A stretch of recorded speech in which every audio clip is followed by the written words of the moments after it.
ഇത്തവണ off day മഴയിലങ്ങ് കുളിച്ചു. കാടക്കുഞ്ഞുങ്ങളൊക്കെ മഴയത്ത് നല്ല തണുപ്പടിച്ച് നിൽക്കുവാണ്. കഴിഞ്ഞ 4 ദിവസമായിട്ട് മഴ തന്നെയായിരുന്നു, ഒരു രക്ഷയില്ല. പിന്നെ ഇതുകൊണ്ടുള്ള ഒരു പ്രയോജനം ചെടിക്കൊന്നും വെള്ളം ഒഴിക്കേണ്ട എന്നുള്ളതാണ്. മഴയാണെങ്കിൽ നമ്മൾ കഴിക്കാനുള്ള ഫുഡിൻ്റെ കാര്യത്തിൽ ഒരു കുറവും വരുത്തില്ല. ഷാൻജിയ ഫാൻസാണ് ഞങ്ങളൊക്കെ. ഷാൻജിയുടെ ബിരിയാണിയാണ് ഇന്ന് മെയിൻ ഷെഫ് ഇവിടെ ഉണ്ടാക്കുന്നത്. എൻ്റെ ഫേവറേറ്റ് ഫുഡ് ഏതെന്ന് ചോദിച്ചു കഴിഞ്ഞാൽ അതെപ്പോഴും ബിരിയാണി തന്നെ കേട്ടോ. പക്ഷേ ഞാൻ ബിരിയാണി ഉണ്ടാക്കി നോക്കിയിട്ടേ ഇല്ല.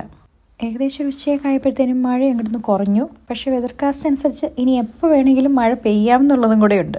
ഗ്രേവി ടെസ്റ്റ് ചെയ്തൊക്കെ നോക്കാനായിട്ട് എന്നെ വിളിച്ചു. അങ്ങനെ ഞാൻ ഗ്രേവിയൊക്കെ ടെസ്റ്റ് ചെയ്ത് നോക്കിയപ്പോൾ സംഭവം നൈസായിട്ടുണ്ട്. പിന്നെ പപ്പടമൊക്കെ പൊള്ളിച്ചെടുത്തു.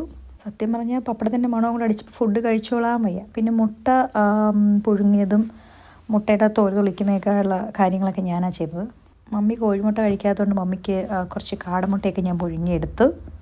പിന്നെ തൈരും ഉള്ളിയും തക്കാളിയൊക്കെ ആയിട്ട് ഒരു സാലഡ് അങ്ങോട്ട് സെറ്റാക്കി.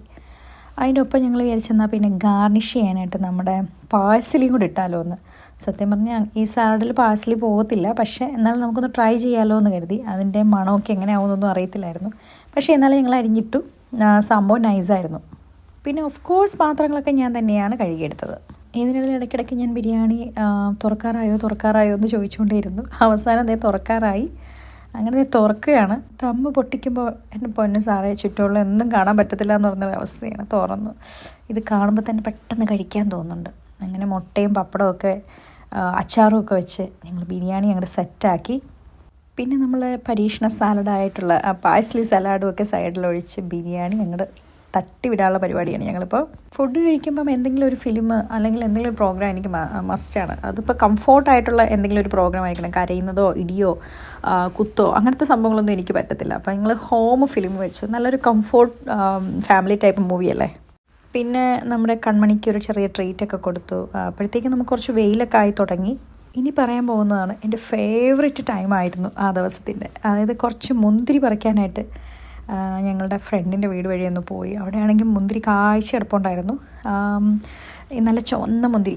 അങ്ങനെ കാറ്റെന്ന് പറഞ്ഞാൽ ഭയങ്കര കാറ്റായിരുന്നു. അങ്ങനെ മുന്തിരിയൊക്കെ പറിച്ചു. അവിടെ നിന്നേ കഴിപ്പ് തുടങ്ങി. ഒരു ബാഗിൻ്റെ പകുതിയോളം ഞങ്ങൾ മുന്തിരി പറിച്ചു കൂട്ടി. ഇവിടെ നിന്ന് ഞങ്ങൾ പ്ലാനിലാണ് ഇനി എന്താണ് ഈ മുന്തിരി വെച്ച് ചെയ്യാൻ പോകുന്നത്. കുറച്ച് വൈനിടാന്നൊക്കെ വിചാരിക്കുവാണ്. മുന്തിരി മാത്രമല്ല ആപ്പിളും ഉണ്ടായിരുന്നു. അങ്ങനെ നല്ല ചുവന്ന ആപ്പിള്, ഗ്രീൻ ആപ്പിള് അതൊക്കെ പറിച്ച് കൂട്ടി ഞങ്ങൾ. അങ്ങനെ നല്ല ബിസി ആയിട്ടുള്ള സന്തോഷമുള്ളൊരു കിഡിലോസ്കി ഓഫ് ഡേ ആയിരുന്നു.